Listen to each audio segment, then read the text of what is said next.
remove yourself from cash, if you want to be independent from inflation, your government in whichever country you're in, traditionally gold would be the asset that you would kind of pull back into. Nowadays, that can be Bitcoin.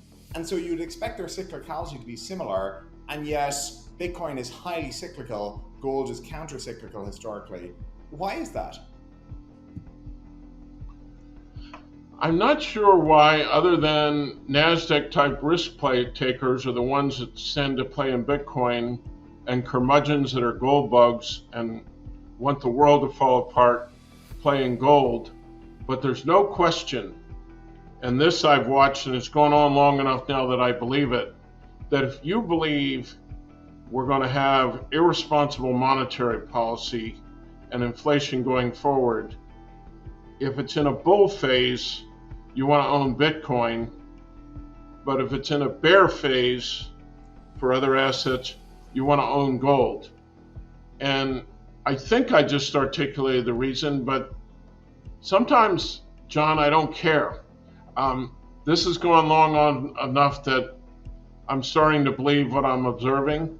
And for sure, if I think we're going to have an inflationary bull market, I'd want to own Bitcoin more than gold. And if I thought we are going to have a bear market, stagflation type thing, I'd want to own gold. Doesn't mean I'm going to believe that in a year, but that's my assumption going forward from this point. And is that because of some fundamentals of the underlying assets, or just based on what you've observed in their behaviors to date? It's 85% what I've observed, but I would also say it's the type of investor. Over-the-counter FANG type investors, if they believe in inflation and they tend to be younger, they want to play Bitcoin. Old curmudgeons that secretly want the world to fall apart, they don't own Bitcoin, they own gold. So, but that's kind of cheating, because that's kind of a reason I've made up for what I've observed. I think you gotta know your own biases. Yes. Going back to how you work and kind of the young man's game and things like that, I talked to someone who worked for you who said maybe an underrated aspect of your performance historically is you just work way harder than everyone else, and there's few people who have been in the market since the 70s working with your work ethic and across such a broad range of assets. How relevant do you think that is, or how much truth do you ascribe to that? I think it's very relevant.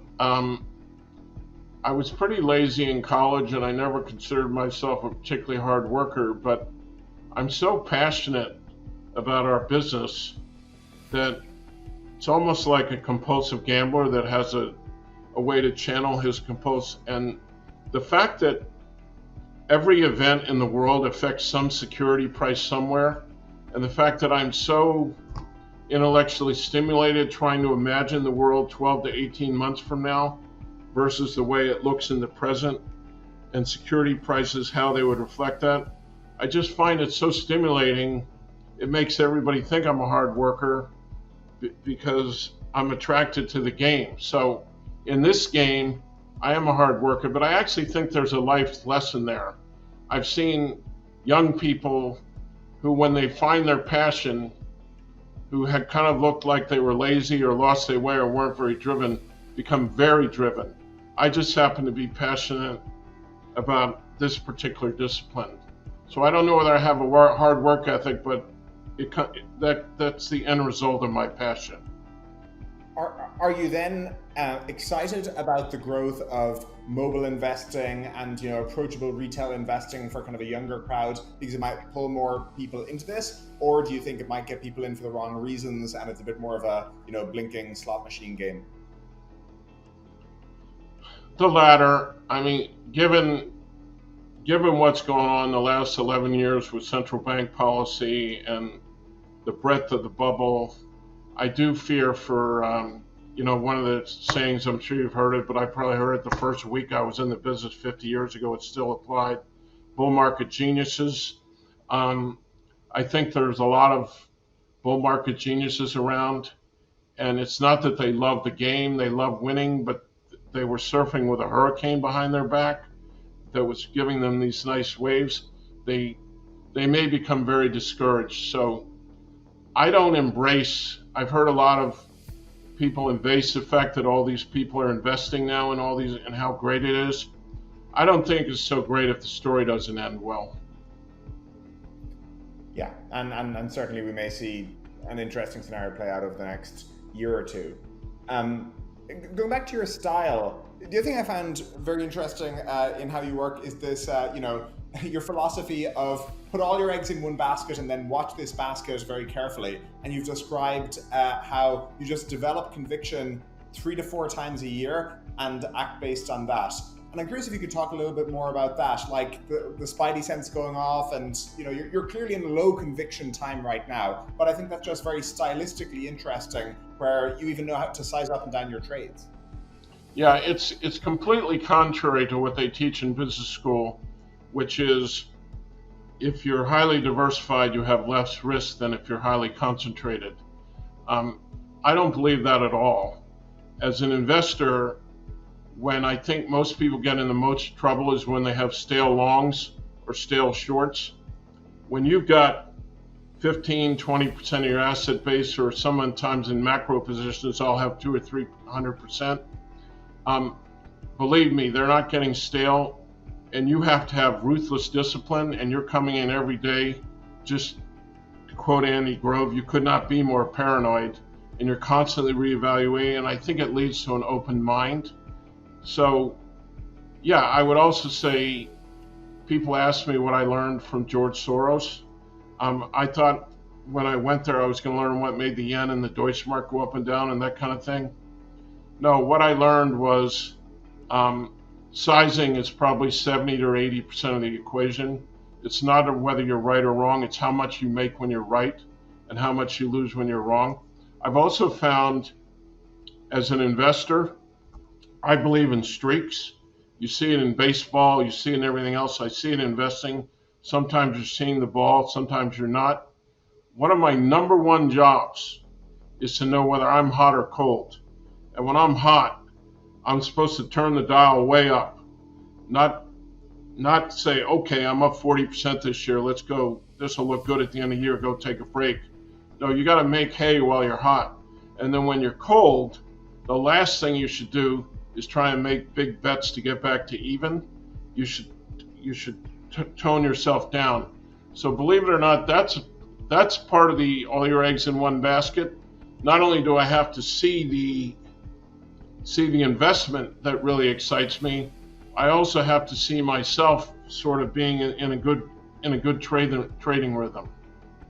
I think this is so interesting, this notion of, first off, having hot and cold streaks, because I think, some people would take issue to that, and, people debate whether hot hands exist in basketball and all this sort of stuff, but kind of believing in that, but also being kind of self-aware to know that I am cold, I'm going to do trades, but just small ones to, keep myself from doing anything stupid. And then, as you say, kind of when you're hot, really being able to kind of size with conviction based on that. Do you know when other people are hot, by the way? So people at the firm now at Duquesne, do you know when to egg them on to size up their positions? Because you can tell they have it together. I size up their views, and the answer is yes. So the dark art of technical analysis, there are technicians out there, they're all rational, they all look at a lot of history. No one runs more hot and cold than technicians.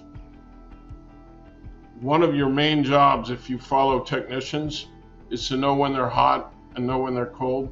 Some of them that get so cold you can actually fade them and go the other way because they've got themselves all twisted up. It's more fun to follow one who's hot and make money with them.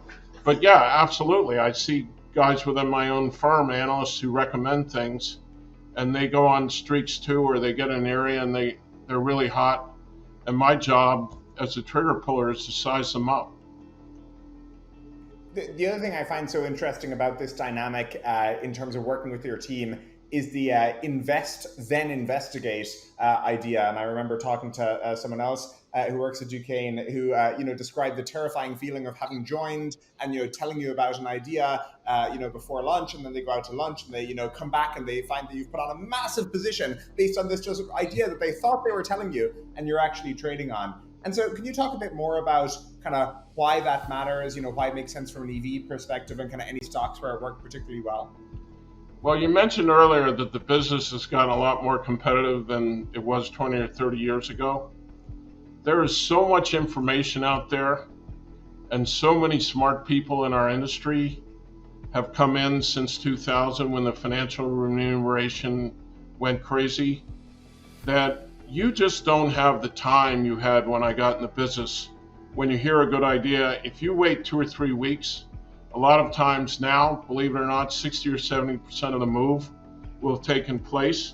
Maybe not the long-term move, but entry price is important, and it's important psychologically as you add over time.